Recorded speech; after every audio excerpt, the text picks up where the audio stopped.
نحمده ونصلي ونسلم على رسوله الكريم أما بعد أعوذ بالله من الشيطان الرجيم بسم الله الرحمن الرحيم ومثل الذين ينفقون أموالهم ابتغاء مرضات الله وتثبيتا من أنفسهم كمثل جنة بربوة أصابها وابل فآتت أكلها ضعفين فإن لم يصبها وابل فطل والله بما تعملون بصير أيود أحدكم أن تكون له جنة من نخيل وأعناب تجري من تحتها الأنهار له فيها من كل الثمرات وأصابه الكبر وله ذرية ضعفاء فأصابها إعصار فيه نار فاحترقت كذلك يبين الله لكم الآيات لعلكم تتفكرون صدق اللہ العظیم۔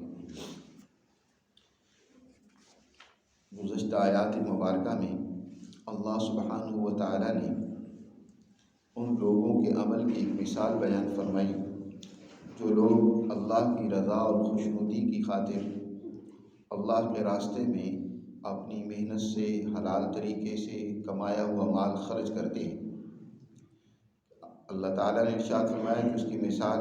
کمثل حبۃ انبتت سبع سنابل فی کل سنبلۃ مئۃ حبۃ،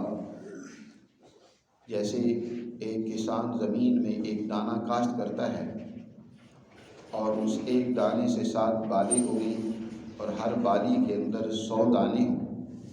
یہی مثال ہے ان لوگوں کی جو اللہ کے راستے میں خرچ کرتے ہیں کہ 1 روپیہ خرچ کرتے ہیں، اللہ 700 روپے کا اجر و ثواب انہیں عطا فرماتا ہے، اور اس خرچ کرنے کا فائدہ انہیں اس وقت ہوگا جب کہ ہر انسان وہ نفسا نفسی کے عالم میں ہوگا اور انسان ڈرا ہوا ہوگا کہ ہمارے ساتھ نامعلوم اب کیا معاملہ ہوگا، اور اس وقت بہت سارے اعمال جو انسان نے دنیا میں کیے اسے وہ پریشان کر رہے ہوں گے، ان کی وجہ سے وہ غمزدہ ہوگا۔ لیکن ان کے لیے فرمایا لا خوف علیہم ولا هم یحزنون، ان پر نہ تو کوئی خوف ہوگا اس دن اور نہ ہی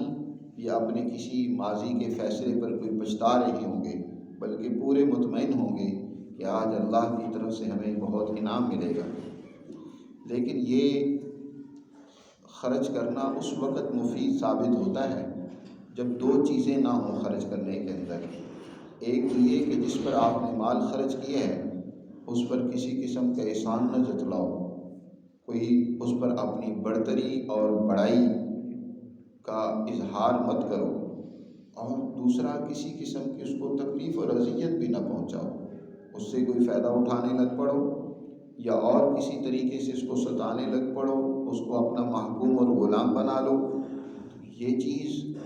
بہتر ہے کہ تم خرچ ہی نہ کرو، اس سے تو تمہارا وہ سارا مالی صدقہ وہ برباد جائے گا۔ اس کی مثال قرآن نے بیان فرمائی ہے، تو اس کی مثال ایسی ہے جیسے کہ ایک پتھر کے اوپر تھوڑی سی مٹی پڑی ہوئی تھی، وہاں کسی نے بیج ڈال دیا، ایک زوردار بارش ہوئی، موسلادھار بارش ہوئی اور اس سارے بیج اور مٹی کو بہا کر لے گئی اور وہ خالی پتھر رہ گیا۔ تو ایسے خرچ کرنے کا تو حال ایسا ہی ہے، اس کا کوئی اجر و ثواب نہیں ہے۔ جو خرچ کر کے جس پر خرچ کیا جا رہا ہے اس کے اوپر اپنا احسان جتلانا ہے یا اسے اپنا غلام بنا دینا ہے یا اس سے اور دوسرے کام کروانے ہیں۔ آج کل ہمارے ہاں عجیب رواج ہے، لوگ صدقہ اور زکوٰۃ بھی دیتے ہیں تو وہ اپنے ہاں کام کرنے والی جو ہوتی ہے نا اس کو دیتے ہیں، اور پھر اس پر احسان بھی جتلا رہے ہوتے ہیں، زیادہ کام کروا رہے ہوتے ہیں کہ جی دیکھو ہم تمہیں صدقہ بھی دیتے ہیں، ہم تمہیں زکوٰۃ بھی دیتے ہیں، قربانی پر ہم تمہیں گوشت بھی دیتے ہیں، ہم نے تمہیں یہ کپڑے بھی دیے، فلاں ہیں تمہارے ساتھ نیکی کی۔ تو یہ جو اس طرح کا احسان جتلانا ہوتا ہے، نیکی کر کے یاد رکھو انسان کے اعمال کو وہ برباد کر دیتی ہے۔ اس لیے انسان ایسے خرچ کرے کہ دائیں ہاتھ سے خرچ کرے اور بائیں ہاتھ کو پتہ بھی نہ چلے، یعنی کسی کو کانوں کار خبر نہیں ہونی چاہیے کہ فلاں آدمی نے خرچ کیا۔ کسی مجلس میں تذکرہ کرنا یا کسی اور طریقے سے اس کا اظہار کرنا کہ جناب اس نے یہ نیکی کی ہے، یہ انسان کے اعمال کو ضائع کر دیتا ہے۔ جو لوگ خرچ کرتے ہیں ان کے خرچ کرنے کے پیچھے نظریہ در حقیقت اللہ کی رضا اور خوشنودی کا ہے۔ ان کے پیچھے در حقیقت نظریہ اپنی درستگی اور اپنے دل کے اندر ثابت قدمی پیدا کرنا، اپنے اخلاق اور رویوں کو درست کرنا، مال کی محبت اور حرص کو دل سے نکالنا ہے۔ ایسے لوگوں کی قرآن مجید آج کے درس میں مثال بیان کرتے ہیں۔ اللہ مثالوں کے ذریعے سے باتیں سمجھاتا ہے تاکہ لوگ اچھی طرح سمجھ لیں۔ اور پھر مدینہ منورہ کا علاقہ کیونکہ کاشتکاری کا تھا، وہاں انصار زیادہ تر زراعت سے ان کا تعلق تھا، باغات لگا رکھے تھے، کھیتی باڑی کرتے تھے۔ مہاجرین بھی جو کاروباری لوگ تھے یہاں آ کر وہ بھی کاشتکاری کو سیکھ گئے تھے۔ تو اللہ تعالیٰ نے یہاں کاشتکاری کی مثالیں دی ہیں زیادہ تر بات سمجھانے کے لیے۔ اللہ تعالیٰ ارشاد فرماتے ہیں وَمَثَلُ الَّذِينَ يُنْفِقُونَ أَمْوَالَهُمْ ابْتِغَاءَ مَرْضَاتِ اللَّهِ وَتَثْبِيتًا مِنْ أَنفُسِهِمْ، ان لوگوں کی مثال جو اپنے مالوں کو خرچ کرتے ہیں اللہ کی رضا اور خوشنودی کو حاصل کرنے کے لیے، اور وَتَثْبِيتًا مِنْ أَنفُسِهِمْ، اور اپنے نفس اور دل میں جماؤ پیدا کرنے کے لیے، ٹھہراؤ پیدا کرنے کے لیے کہ انسان جب اس کے پاس مال آ جاتا ہے تو اس کے دل میں ٹھہراؤ نہیں رہتا، کبھی تکبر آ رہا ہے، کبھی اور لالچ آ رہا ہے، کبھی انسان اور مستی میں ڈوب رہا ہے۔ تو انسان مسلسل مال خرچ کرے تاکہ اس کے ذریعے سے اس کے دل میں ٹھہراؤ پیدا ہو جائے۔ دوسری جگہ قرآن میں اللہ تعالیٰ نے ارشاد فرمایا اے پیغمبر ان سے صدقات و زکوٰۃ لو اور اس کے ذریعے ان سے ان کے دلوں کو پاک اور صاف کرو، جی دلوں کے تزکیے کے لیے مال ان سے وصول کرو۔ تو یہ مال کا خرچ کرنا یہ انسان کے دل کو پاک کر دیتا ہے، بخل سے پاک کر دیتا ہے، اسی طرح تکبر سے پاک کر دیتا ہے۔ تو وَتَثْبِيتًا مِنْ أَنفُسِهِمْ، جو خرچ کرتے ہیں بشرطے کہ خرچ کرنے والے کا بھی نظریہ اپنی طہارت کا ہو، اپنے دل کے اندر اعلیٰ اخلاق پیدا کرنے کا ہو، تو اس کی مثال کمثل جنت، اس باغ کی طرح ہے، بربوۃ، جو ایک اونچی جگہ پر ہو، مناسب جگہ پر ہو، اصابها وابل فآتت اکلها ضعفین، ایسی جگہ پر ہے وہ باغ کہ وہاں اگر بارش آتی ہے تو پانی سب سے پہلے وہاں آتا ہے اور اس باغ کو سیراب کرتا ہے، اور اس کی وجہ سے باغ کا پھل 2 گنا آتا ہے۔ جب موسم میں مناسب وقت پر باغ کو یا کھیتی کو پانی مل جائے تو پھل اور آمدن بڑھ جاتی ہے، پیداوار زیادہ ہوتی ہے۔ تو اس کو پانی ملا، وہ پھل اونچی جگہ پر تھا، کمثل جنت بربوہ، ربوہ کہتے ہیں اونچی جگہ کو، جو بہترین اور مناسب جگہ ہو۔ یہیں سے لے کر یہ قادیانیوں نے اپنے شہر کا نام بھی ربوہ رکھا ہے۔ ربوہ در حقیقت اونچی اور مناسب جگہ کو کہتے ہیں۔ اصابها وابل، کہ اس کو موسلا دھار بارش پہنچی، فآتت اکلها ضعفین، تو اس نے 2 گنا پھل لایا اس باغ نے۔ فإن لم يصبها وابل فطل، اگر بارش نہیں بھی ہوئی تیز تو وہاں فطل، یہ شبنم ہی، رات کی اوس ہی اس باغ کی افزائش کے لیے، اس کے پھل کے بڑھانے کے لیے کافی ثابت ہوئی۔ فطل واللہ بما تعملون بصیر، اور یاد رکھو جو تم عمل کرتے ہو اللہ اس کو دیکھ رہا ہے۔ یعنی انسان تھوڑا عمل بھی کرے لیکن اس عمل کے پیچھے نظریہ کیا ہو؟ اللہ کی رضا کا، اس کے پیچھے نظریہ کیا ہو؟ اپنی اصلاح اور درستگی کا، تو وہی اس کے لیے کافی ثابت ہوگا۔ جیسے کہ اگر تیز بارش نہیں بھی ہوتی جو اس باغ کو درکار ہے، تو تھوڑا بہت ہی پانی، یہاں تک کہ شبنم ہی اس باغ کی تر و تازگی کے لیے، اس کی ہریالی کے لیے، اس کے پھل آوری کے لیے کافی ثابت ہو۔ اسی طرح انسان تھوڑی نیکی کر لے لیکن اس کے پیچھے سوچ درست ہونی چاہیے۔ ایک آدمی نیکیوں پہ تو نیکیے کیے جا رہا ہے، بڑے اعمال کیے جا رہا ہے، صبح و شام وہ نیک کاموں میں لگا ہوا ہے، لیکن یا ریاکاری کر رہا ہے یا جس کسی کے ساتھ کوئی نیکی کر رہا ہے اس پر احسان جتلا رہا ہے، اس کو غلام اور محکوم بنا رہا ہے۔ آج دنیا میں آپ بین الاقوامی سطح پہ دیکھیں تو بڑی قومیں، طاقتور قومیں غلام اور چھوٹی قوموں کو، کمزور قوموں کو مدد دیتے ہیں، لیکن ساتھ ساتھ ان کی غلامی ان ان کی آزادی سلب کر لیتے ہیں، ان کو غلام بنا لیتے ہیں، محکوم بنا لیتے ہیں، ان کے وسائل پہ قبضہ کر لیتے ہیں۔ تو یاد رکھو جس نے اس نظریے سے خرچ کیا تو اس کا سارا خرچ کیا ہوا بیکار اور باطل جاتا ہے۔ ہاں، جو اس نظریے سے خرچ کرے کہ یہ ضرورت مند قوم ہے، یہ ضرورت مند فرد ہے، اس کی ضرورت پوری ہونی چاہیے اور مجھ سے میرے رب کو راضی رہنا چاہیے، میں اپنے رب کو راضی رکھنا چاہتا ہوں اور میرے دل میں جو کجی اور مال کی محبت اور خرابی ہے وہ دور ہو، تو یقیناً یاد رکھو واللہ بما تعملون بصیر، جو تم عمل کرتے ہو اسے خوب دیکھ رہا ہے۔ اور پھر خاص طور پر انسان کو اپنے اعمال کی حفاظت اس دور میں تو زیادہ کرنی چاہیے جب انسان کی عمر ڈھل رہی ہو، بڑھاپے کا زمانہ آ رہا ہو۔ بڑھاپے میں یاد رکھیں مال کی محبت بڑھ جاتی ہے اور ساتھ ساتھ انسان نمود و نمائش میں بھی آگے نکل جاتا ہے۔ وہاں اس وقت اس کی نیکیوں کا خرمن زیادہ جلنے کے امکان ہوتے ہیں۔ قرآن نے اس کی ایک مثال دی ہے، فرمایا کہ دیکھو ایود احدکم، کیا تم میں سے کوئی آدمی چاہتا ہے کہ ان تکون لہ جنہ، کہ اس کا ایک باغ ہو اور باغ میں کھجور کے درخت بھی ہوں، من نخیل وعناب، انگور کی بیلیں بھی ہوں،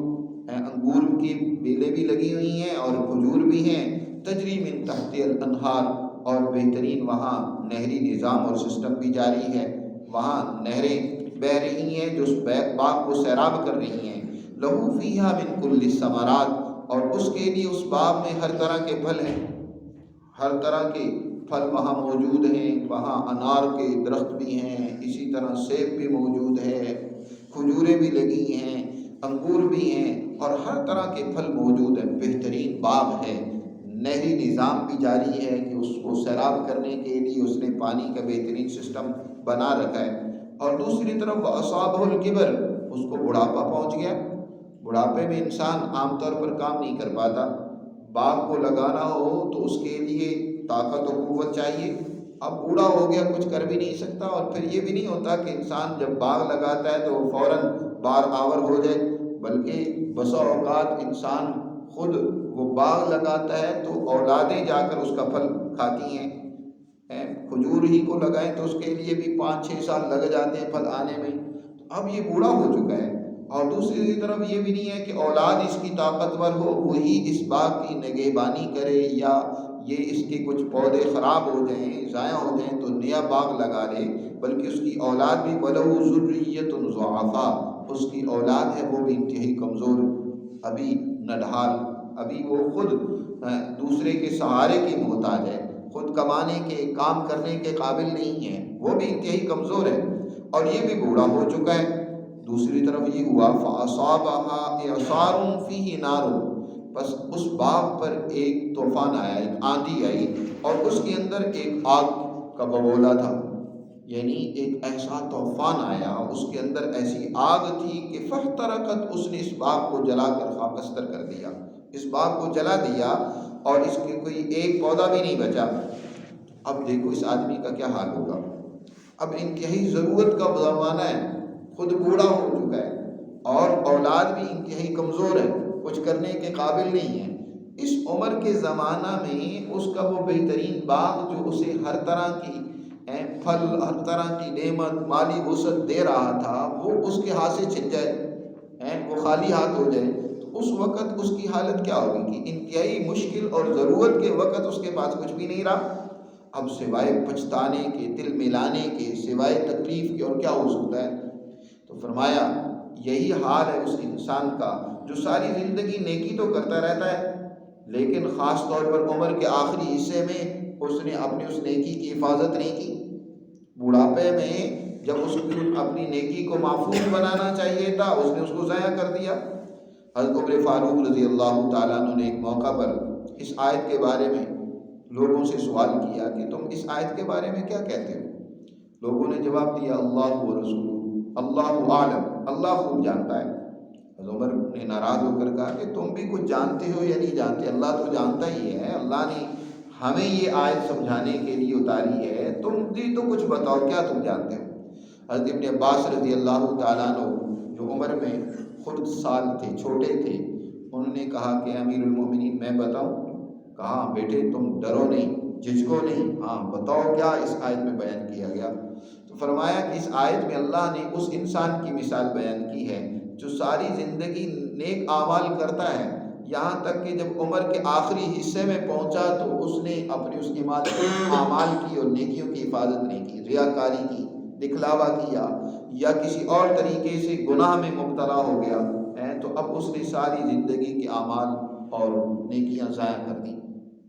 جیسے کہ یہی مثال میں بیان کیا جا رہا ہے کہ بڑھاپے میں جا کر انسان جب اس کو زیادہ ضرورت ہوتی ہے اور اس کا باپ، اس کی وہ مال و دولت اس سے چھین لیا جائے،